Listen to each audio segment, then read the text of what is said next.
centre के बीच रह देहिया पर भले घुमाच चित चाहे फोटो मारो आय हाय हाय हाय आवा सटा सटा मारो आय हाय हाय चित चाहे फोटो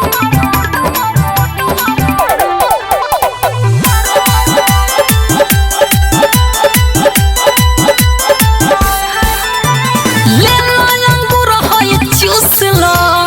दिल होय केरा के चूस लो झरदाना दहिया के गरम में बनल बनी अजबे सरम में बुझलो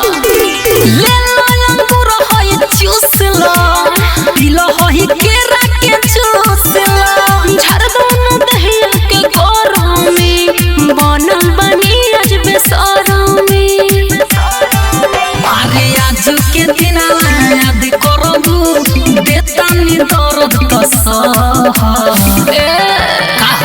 चित चाहे फोटो मारो आय हाय हाय हाय आवा सटा सटा मारो आय हाय हाय चित चाहे फोटो मारो आवा सटा सटा मारो धर दुनी मुआ के गारो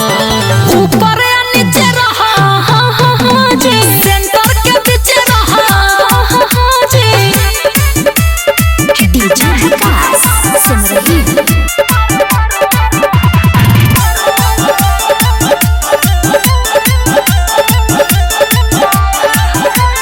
रखले रहा दे ढील के बुझो न रानी तनी फील के सासी सारा बिगल काटला धके तनी छतिया से साटला रखले रहा दे ढील के बुझो न रानी तनी फील के सासी सारा बिगल काटला धके तनी छतिया से साटला अरे जीतू जितेंद्र के डाले दो